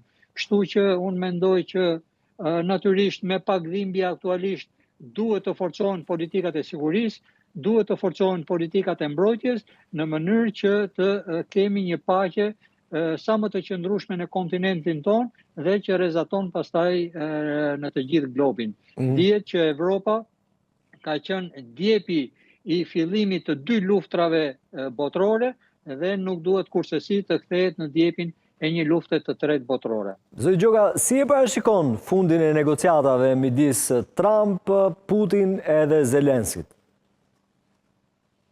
Po unë mendoj që do të ketë një dritë jeshile në fund të tunelit, Po? dhe do të ketë një përmbyllje me një armpushim të këtyre negociatave. Madje sot është raportuar që ushtria ruse nuk ka sulmuar me dron Ukrainën, pra është hera e parë në këto 3 muajt e fundit që ushtria ruse nuk ka sulmuar në mënyrë të drejtë Ukrainën nga ajri. Ashtu dhe kjo I jep një frymarrje tjetër të situatës në Ukrainë, por ama duhet të ecet në një armpushim fillimisht dhe pastaj në një paqe të qëndrueshme. Kjo mund të arrihet, natyrisht nuk është aq e lehtë, veçanërisht me Federatën Ruse, të cilët janë të sprovuar në negociata, kanë ekipe negociuese të mira dhe natyrisht punojnë fort për të realizuar objektivat e tyre. Kështu që me Federatën Ruse duhet punuar në të 2 krahat, ashtu siç po vepron edhe administrata amerikane Trump tashmë, edhe me politikën e shkopit, edhe me politikën e karrotës, në mënyrë që të arrihet armpushimi me Ukrainën dhe pastaj të ecet me një paqe të qëndrueshme. Por është shumë e domosdoshme që kjo paqe të ketë si aspirat kryesore edhe interesat e popullit të vuajtur tashmë dhe të viktimizuar të Ukrainës. Qeveria e Ukrainës jo vetëm që duhet jetë në tavolinë, por duhet të ndigjohet me vëmendje, madje jo vetëm qeveria e Ukrainës, por edhe Bashkimi Evropian. E them edhe Bashkimi Evropian, sepse Bashkimi Evropian e ka mbajtur mbi kurisë këtë luftë, natyrisht përveç popullit të Ukrainës, është vendet anëtare të Bashkimit Evropian që e kanë mbajtur në kurisë, vendet anëtare të NATO-s, pra vendet evropiane të NATO-s, që e kanë mbajtur mbi kurisë, edhe Shtetet e Bashkuara të Amerikës deri në administratën Biden, por tashmë kanë ndryshuar politikat dhe përqasjet e administratës Trump. Megjithatë, Evropa ka një përqasje tjetër ndaj luftës në Ukrainë. Ajo nuk është për vendosjen e paqes nëpërmjet koncesioneve, por nëpërmjet forcës. Pra për të detyruar Kremlinin që të ndaloj luftën pas një lloj kushti, që të tërhiqet nga territoret e Ukrainës, që të mos pengoj aspiratat integruese të Ukrainës në strukturat euroatlantike dhe që mos të krijoj asnjë mundësi për marrje ose shkëmbim territoresh të Ukrainës me çfarëdo lloj koncesioni tjetër. Kështu që këto janë shumë të rëndësishme dhe natyrisht për ta lënë popullin e Ukrainës për të vendosur vetë për fatet e tij dhe jo për ta mbajtur nën trysniv për të vendosur për këtë apo për atë qeveri. Vetëm kështu do të kemi një paqe të qëndrueshme në Ukrainë dhe natyrisht që të gjithë ata që e kanë filluar dhe nxitur luftën në Ukrainë edhe duhet marrin dhe përgjegjësi. Madje ju e dini që gjykata ndërkombëtare penale ka lëshuar dhe urdhër arreste dhe penalizime për të gjithë ata që kanë iniciuar dhe zhvilluar luftën në Ukrainë. Gjithashtu edhe me kostet e ndërtimit nëpërmjet aseteve të ngrira. Pra këtu janë një sër pleqjesh të politikave që Evropa I shikon ndryshe nga Shtetet e Bashkuara të Amerikës aktualisht dhe veçanërisht nga administrata Trump. Ndaj dhe Evropa duhet bëhet pjesë e këtyre bisedimeve në mënyrë që paqja në Ukrainë të jetë e qëndrueshme dhe të mos përsëritet. Kjo është shumë e rëndësishme që Federata Ruse të mos marrë sulme kundër vendeve të tjera, të cënojë sovranitetin dhe integritetin e vendeve të tjera, veçanërisht të vendeve kufitare apo të vendeve të ish Bashkimit Sovjetik. Dhe për këtë arsye Evropa duhet të ndigjohet me vëmendje. Ambasador, faleminderit shumë. Të ditë qetë. kënaqësi dhe për mua, mirupafshim. Gjithashtu. Edhe një herë një shkëputje të shkurtër publicitare, do të rikthehemi dhe do të flasim për qeverinë e ardhshme në Kosovë. Vetëm pas pak.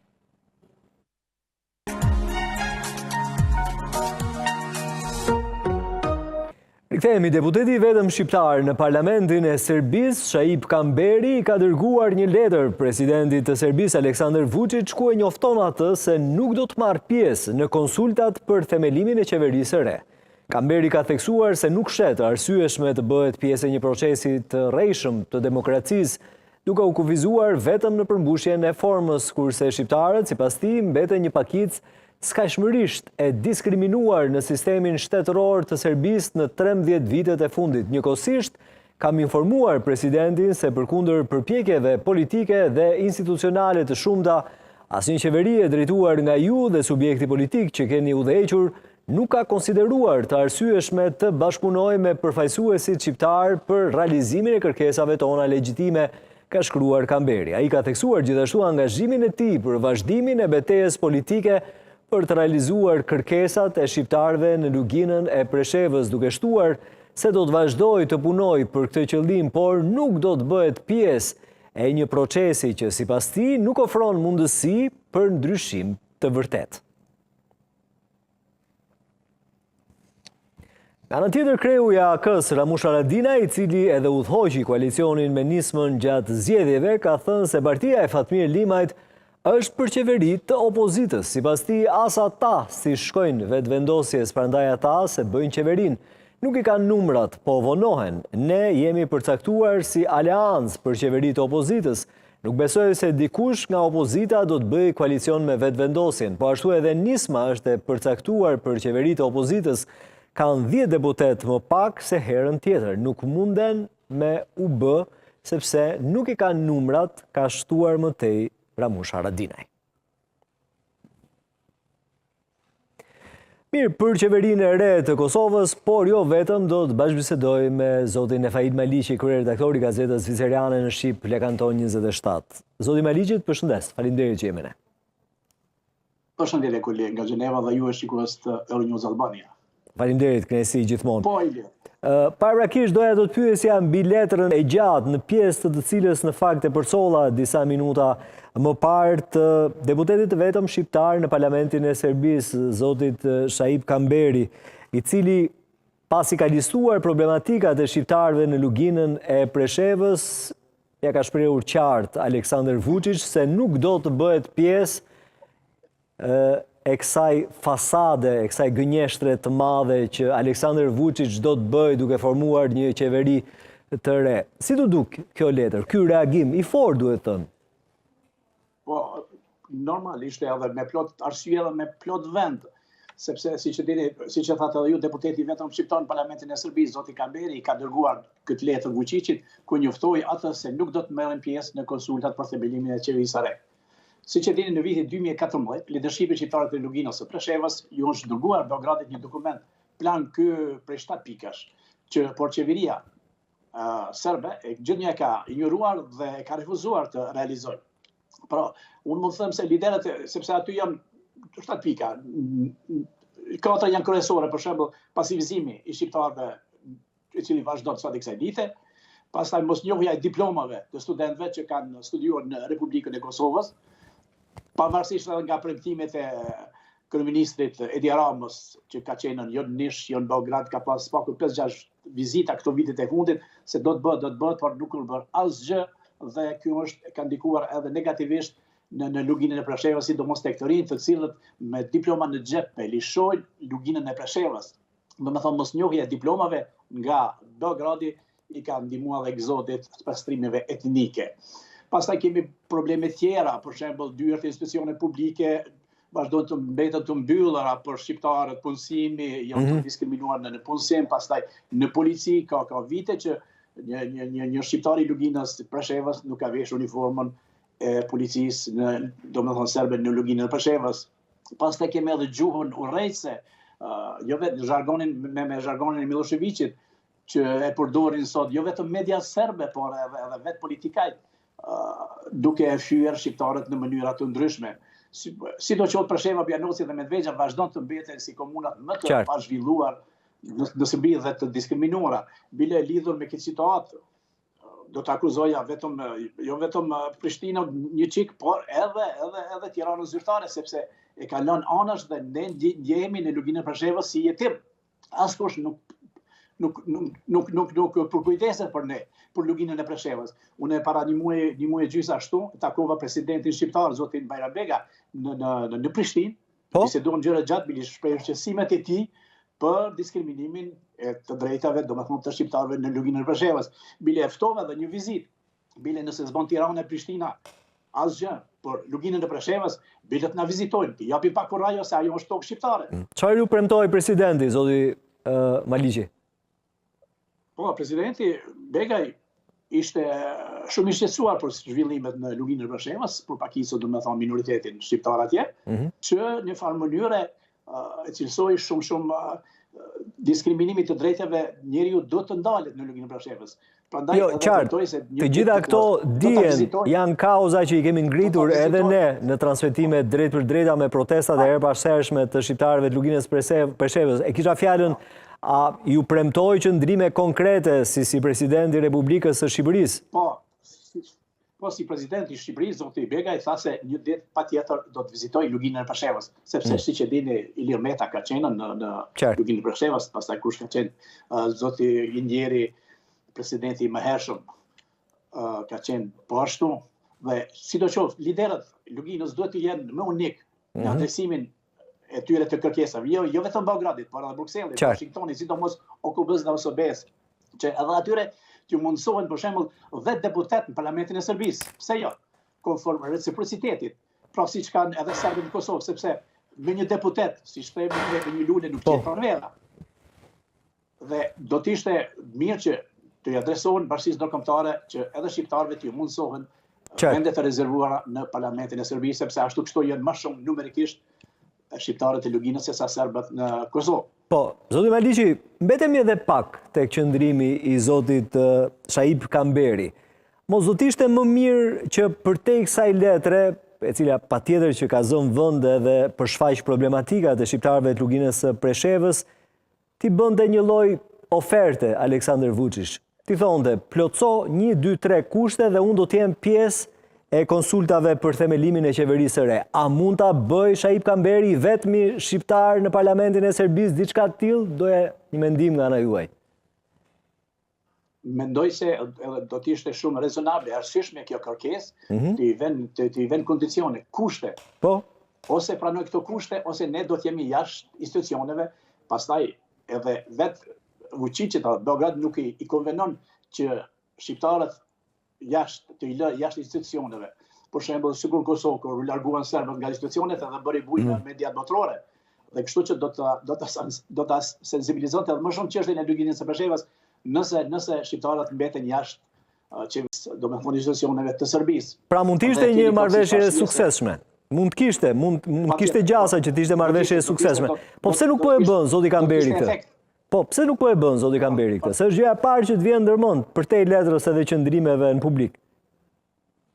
Unë mendoj se ende situata është frazhile, Ilir, sepse ne sa t'i bëjmë kërkesat më ekstreme ose më të drejta ndaj Vučićit, edhe ai do të rritet edhe më shumë për shkak se ai është një këmbë ka në qeveri, një nuk e ka fare, edhe pritet që të largohet nga qeveria, sepse nëse kërkesat shqiptarëve do t'i rrisin maksimalisht, shqiptarët e luginës do t'i ndihmojnë Vučićit. Bili shpesh u fol dikur pse s'po dilin protesta. Normal që nuk dilin protesta sepse do t'i ndihmojnë Vučićit. Ai mezi e pret. Ose mezi pret që liderët e luginës së Preshevës t'i shkruajnë letra dhe t'reagojnë ashpër se Vučići po na diskriminon dhe ai do të lidhet me protestuesit jashtë, nuk kam problem vetëm me serbët e mi, por edhe shqiptarët nuk kanë gjujtë mbrapa. Dhe do ta forconte. Prandaj edhe ka shku kjo letër fillimisht është e mirë. Pastaj shohim me bëjmë, E kuptova. A do ta dëmtonte mos prezenca e Shaip Kamberit në procesin e konsultave për themelimin e qeverisë së re Aleksandar Vučić, apo është diçka pa rëndësi? Ja, do ta dëmtonte shumë, sepse si Serbia që veten e quhet vend demokratik, dhe vazhdimisht tjerët, vazhdimisht bile edhe kur dalin jashtë, ne kemi një deputet, ai krenohet me këtë, me një farë mënyra, edhe pse shqiptarët, mos uniteti i shqiptarëve në Luginën e Preshevës kalon pasojë atje, sepse normalisht shqiptarët nëse do të ishin unik, do t'i kishin 5-6 deputet. Po për çfarë si gjithë shqiptarët në Luginë. Ma shpjego pak këtë, nëse shqiptarët thua do të ishin unik, do të kishin më shumë deputet. Pra është problemi i shqiptarëve, është problemi i Serbisë që nuk i jep më shumë deputet. Paralelosh, sa ka problem? Ma shpjego pak, me fjalë thjeshta edhe në mënyrë të përmbledhur, të lutem. Po, problemi është aty se shqiptarët e Luginës Preshevës janë një grup shqiptar. Po. Edhe ata janë 10 parti, 7-8 parti, 10 nduket. Po. Dhe duhet në bazë të zhvillimeve që po zhvillohen në Serbi dhe në botë, ata duhet të jenë më unik, të ketë 2-3 parti të fuqishme dhe të dalin në votime, të bëjnë një koalicion të gjerë dhe të dalin në zgjedhje dhe të fitojnë spaku 4-5 deputet. Ju e dini ne kemi pas vënë. Nuk është problemi numri i partive, zoti Maliqi. Ma do mendja që problemi është konsensusi midis palëve, apo jo? Nuk ka të bëjë nëse janë 3 apo 5. E rëndësishme është që të kenë konsensus për të vepruar bashkarisht. Ashtu të flasim me një zë, të jenë zë i Luginës së Preshevës. Dhe pse nuk ndodh kjo? Dhe pse nuk ndodh kjo? Po, ne do të paguajmë, shqiptarët e Luginës do të paguajnë dhe do të jesin... E kanë paguar dhe na vjen keq për këtë, po pse nuk ndodh? Pse nuk ndodh për shkak punë shqiptarëve kokfort, xhelozia, inatet, e tjera, do me thonë, bajraktarizmi, e tjera, si kur Shqipëri, siç kemi në Maqedoni, Veriu, siç kemi në Kosovë, e tjera. Sepse shqiptarët pak jemi të zetë, ka kokën dhe duhet të bizotroja dhe afërsia, uniteti. E shpresojmë që të ndodhë në të ardhmen. Ju e dini lirë se në para 3-4 vitesh, 5-10 vitesh kemi pas 3 deputet në parlamentin e Serbisë. Po. Sot i kemi 1. Edhe ata mezi që kemi fitu me gjykata, derisa shqiptarët të nënën tjetër të përçar, po edhe me gjykata, me Daqiqi në Shangër edhe Ministrinë e Jashtme, me avokata, zoti Kamberi dhe mezi fituam një deputet. Zoti Maliqi, edhe një pyetje të fundit, përsa i përket qëndrimit të zotit Kamberi. Si deputeti vetëm në parlamentin e Serbisë, në gjykimin tënd, si qytetar, por gjithashtu edhe si profesionist, si gazetar, ka bërë ai sa duhet për shqiptarët e Luginës Preshevës? Unë nuk di shka mund me bën ma shumë një shqiptar në Serbi. Merë me men, flamurin kontrar sa ka qitën në parlamentin e Serbisë. Bili në për qashin e Preshevës flasin, për Shajb Kamberi në Luginën, Ismail Qemali Luginës Preshevës, se nuk është letë me. Ju e dini flamuri kontrar është ndalu Preshevë në Luginë gjatë festave. Apo dishka, tash merë me men me qitë flamurin kontrar midis parlamentin e Serbisë para hundëve të Vučićit. Kjo është për mua një patriotizëm, dhe një drejtë e tij. Dhe besoj se Shajb Kamberi ka bërë shumë dhe do të ishte mirë që edhe liderët të shkojnë mbrapa tij që të vënë në praktik të drejtat tona, të realizojnë të drejtat tona, sepse vërtet është një diskriminim shumë i madh i shqiptarëve në Luginën e Preshevës nga qeveria serbe.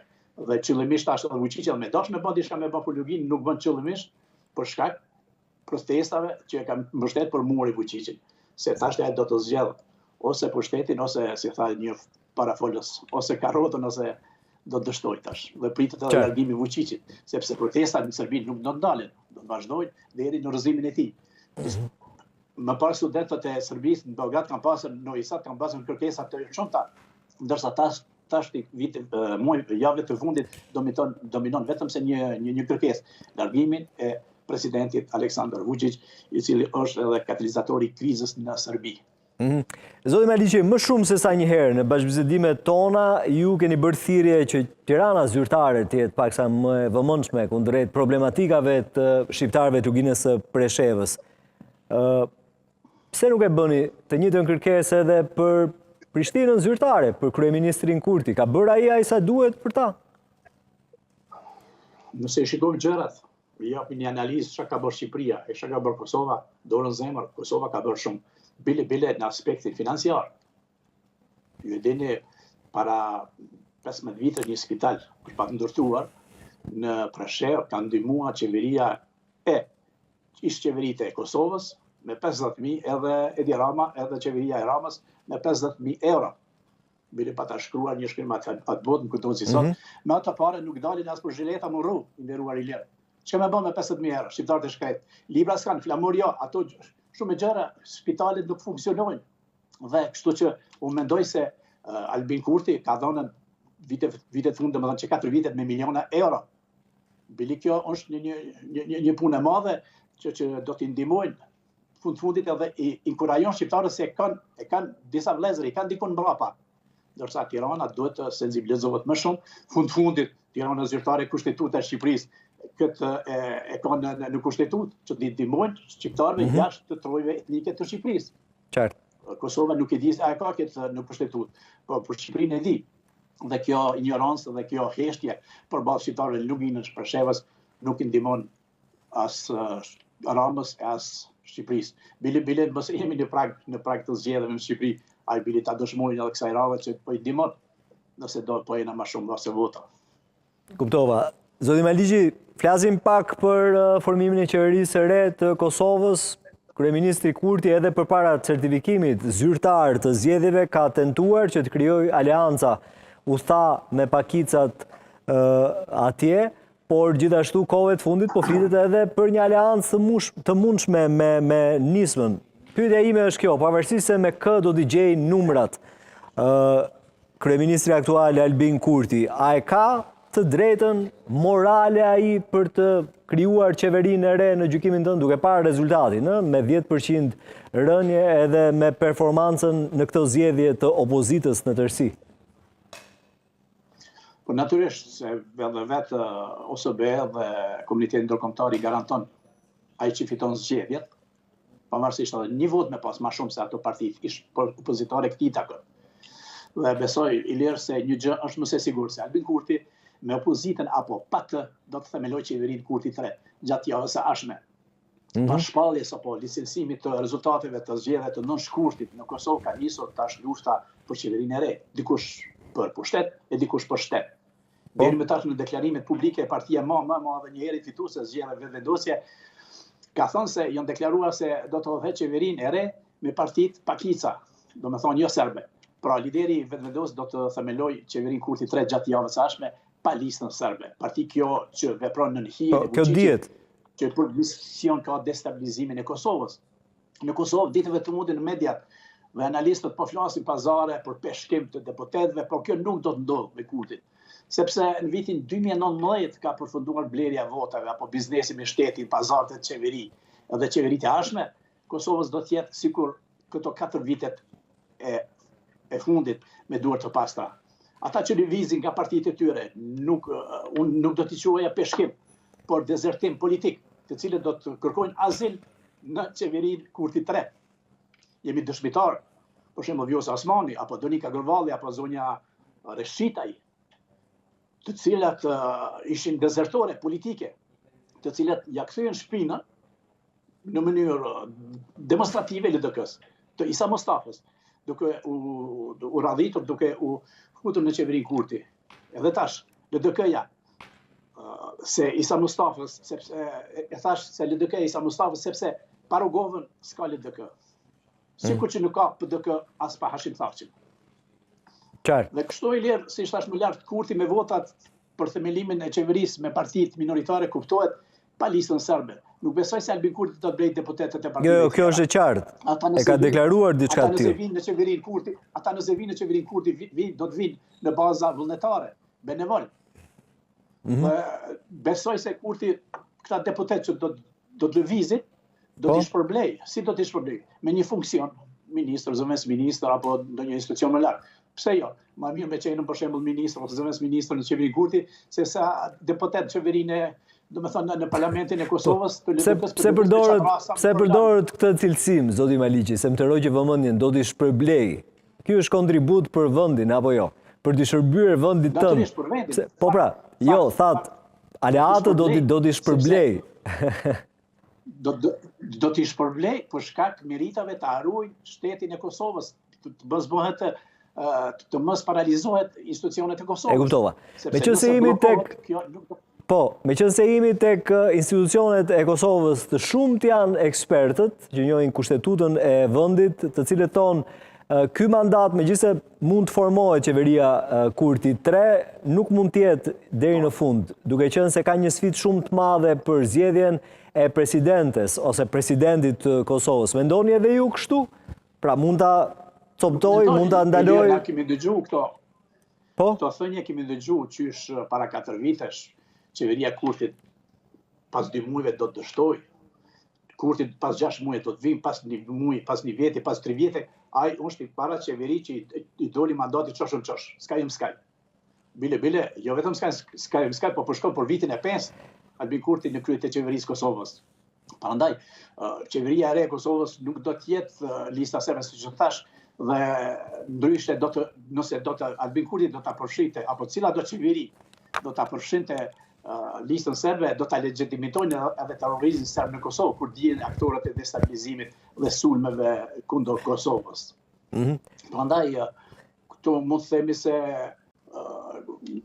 rikthimi i opozitës, për shembull, si një qeveri e harnume, do të ishte katastrofale, sepse do të kemi rikthim të okupimit të veriut të Kosovës, ashtu siç ishte për 20 vite me radhë, siç thonë të kthehemi aty ku e lam. Do me thonë aty ku e lam, do me thonë aty kur Hoti dhe Vučić bashkë me Grenell, para 4 vitesh, i dolin përpara Trumpit me idenë e ndarjes Kosovës, për të cilin projekt që ndron edhe Edi Rama, me mafian serbe në krye me Radučićit dhe Vučićin. Pra, ardhja e opozitës në pushtet është një rikthim i thikave mbi hartën e Kosovës i lirë. Dallimi mes qeverisë Kurtit dhe ish qeverive është aty se ish qeverit ju lanë kom të Arushës Albin Kurtit, ose Kupilit e Dera. Pse? Me nënshkrimin e marrëveshjes për asociacionin e komunave serbe dhe votimin e gjykatës speciale në Hag, të cilët i quhen krerët e UÇK-s sot në Hag janë të vujtën, s'po mund me armë shtinë dhe babën e vet ose nënën e vet. Do me thonë me votat e LDK-s dhe PDK-s 82 deputet. Qartë. Zoti Maliqi, pyetja ime e fundit është marrëdhënia e Kosovës në momentin që flasim me ndërkombëtarët, si të duket kjo marrëdhënie dhe çfarë parashikon për të ardhmen? Shikuar nga vendet në Ballkan edhe në Evropë, marrëdhëniet mes Kosovës dhe ndërkombëtarëve, sidomos me SBA-t, kur s'ka qenë më të mira. Pse po them? Sepse ka sheh zhvillimeve në botë me ardhin, me rikthimin e zotit Trump, presidentit amerikan në shtëpinë e bardhë, ka ndryshuar gjërat shumë. Bile, unë nuk habitem si ka kohën. Trump, presidenti Amerikë, të mirët me Kosovën, na jemi shumë të vegjël, në kashim me këto problemet, me Ukrainën, me Kinën, problemin e Tajlandës, pastaj kemi problemin me Palestinë atje në Gaza, dhe interesimi amerikanëve për të qëndruar, sot dëgjova një lajm nga State Departmenti, duket nga shtëpia e bardhë, se nuk ka lëvizje të forcave amerikanë, do me thonë nga Bostilli, sepse vazhdimisht ka reduktime, por nuk ka lëvizje të forcave amerikane nga Kosova. Kjo është një gjë pozitive. Dhe mund themi lirisht se sot marrëdhëniet mes SBA-ve dhe Kosovës kur s'kan qenë më të mira. Qartë. Dhe ju e dini, bili më të mira se me Zvicrën. Sot Amerika ka marrëdhënie shumë të qija me Zvicrën. Bili ka vënë në listën e zezë, në listën e kuqe me sanksione dhe fondacione. Pastaj me Bashkimin Evropian ka të lashe, me Gjermaninë, me shumë vende. Bili ne jemi, Kosova është lula, si me thonë lula, sa i përket marrëdhënieve mes Kosovës dhe SBA-ve. Dhe besoj se do të pritin në ditë të mira, mjafton edhe letra që i dërgojnë me rastin e pavarësisë. Shpresojmë shumë. Shumë tjera. Zoti Maliqi, të falenderoj. Të përshëndes, e Tirana. Sa i përket edhe deshta ta citoj edhe këto. Po? Njohja e Kenjas me merita. Një lajm i mirë, padyshim, absolutisht. Një lajm i mirë dhe kjo ndikoi edhe pozitivisht dhe dëshmoj se shqiptarët mund të bëjnë bashkë edhe më shumë. Po s'ka pas njohje. Normal se s'ka pas njohje, sepse siç e dini, para 4 vitesh Kosova ka njoftën kryeqytetin e Izraelit, Jerusalemin. Përderisa vende tjera botërore, TKB-s për shembull, janë 193 vende anëtarë të TKB-s, nuk e njohin Jerusalemin, po e njohin Tel Avivin, ashtu Shqipëria, ashtu Serbia. Dhe tashti është një lloj revanshizmi, nuk është me fajin e Kosovës apo qeverisë Kosovës, që s'ka pas njohje, por është me fajin se këtu vret një revanshizëm diplomatik ndaj Kosovës. Pse halli Kosovës me njoftën Jerusalemit, kur Serbia ose Shqipëria e njohin në Tel Avivit. Bile si pas takova herën e fundit pas takimit me presidentin shqiptar, takova edhe ambasadoren e Izraelit në Kosovë, bisedu këtë tema, dhe pak u shpejtu Kosova në këtë drejtim ta njoh se tashti ne po e paguajmë. Si thojnë, udhëna magari e psa sa marit.